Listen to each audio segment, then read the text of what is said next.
Charlie Kirk, a friend of all of ours, was shot and killed in Utah. This is a turning point. In the United States, we don't kill media people. It's not occurring in a vacuum. I know that both sides have extremists, but when you look at the Steve Scalise shooting, and then you look at two near successful assassination attempts on Donald Trump, and then you have these spin-off things. Brian Thompson, the CEO of United Health, he's gunned down and assassinated by Luigi Mangione. Was there outrage from the left? No. We are legitimizing political violence.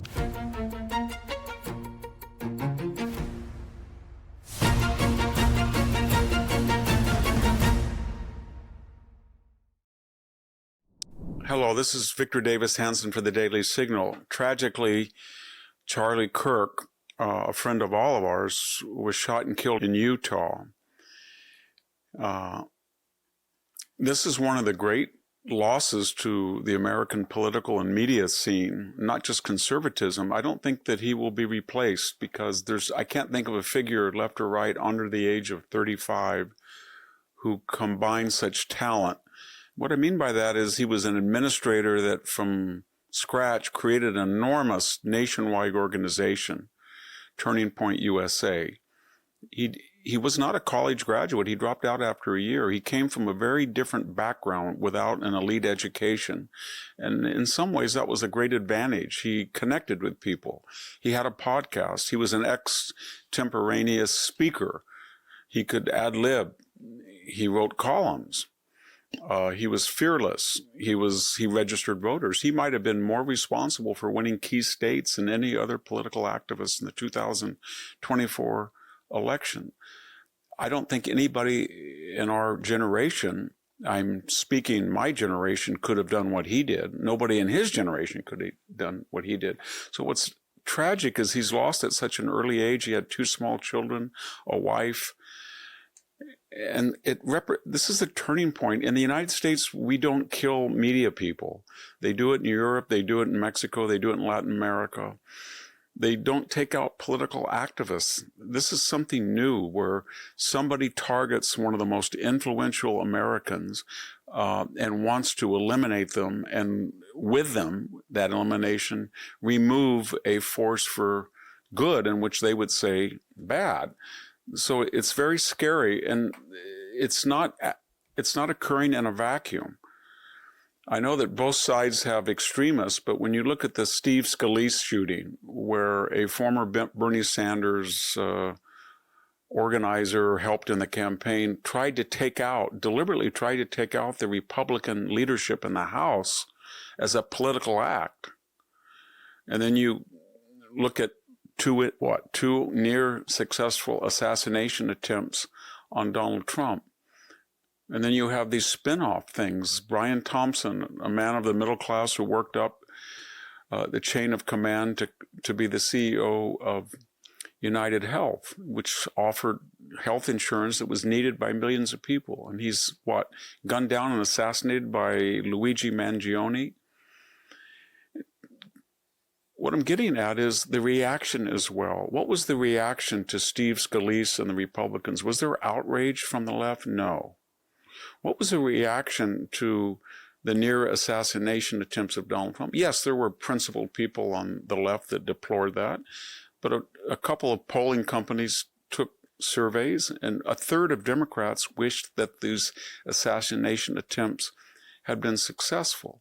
What was the reaction to the murder of Brian Thompson by Luigi Mangione? He was the object of a puff piece by Taylor Lorenz, a former Washington Post reporter. He's got an opera named after him. He is a folk hero among the left.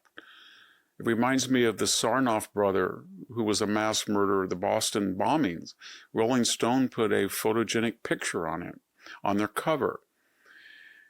So what I'm getting at is, when you kill somebody who's involved in politics, and now we've gone to the next level, politics and as a media influencer and as a journalist and as an opinion writer, and there is not widespread condemnation of that, and there was booing even in the House of Representatives just for a simple call for a minute of prayer on behalf of Charlie, then something is wrong.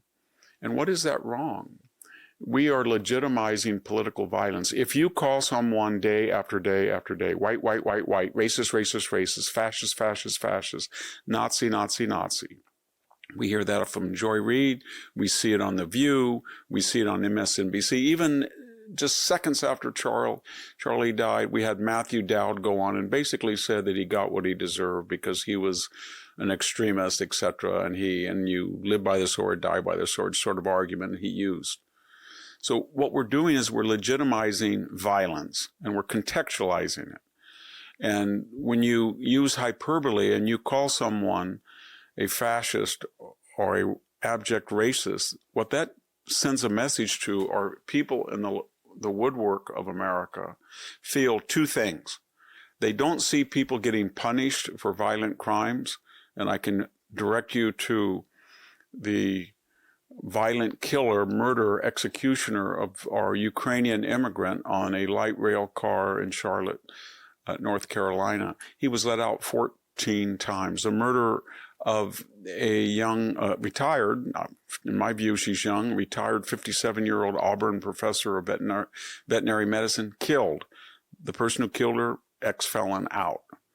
And so when you combine this idea that if you commit a murder, if you commit violence, there might not be swift and immediate and extreme punishment, with the idea that many people have celebrated killers in the past, like Mangione, or the people who tried to kill Donald Trump, then out in the woodwork of America creep out people who say, I can get away with it, or I can at least not face the death penalty. I won't face severe penalties. But more importantly, I will be enshrined in the pantheon of liberal heroes because I took out a fascist. I took out a modern day Hitler.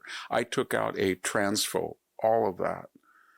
And so when you look at what's going on in America today on the left, whether it's the racial left, whether it is the extremist ideological left, whether it's a trans left, what we're seeing is that there is a contextualization, a normalization, an institutionalization, an excuse, an apology for the use of violence as a political means.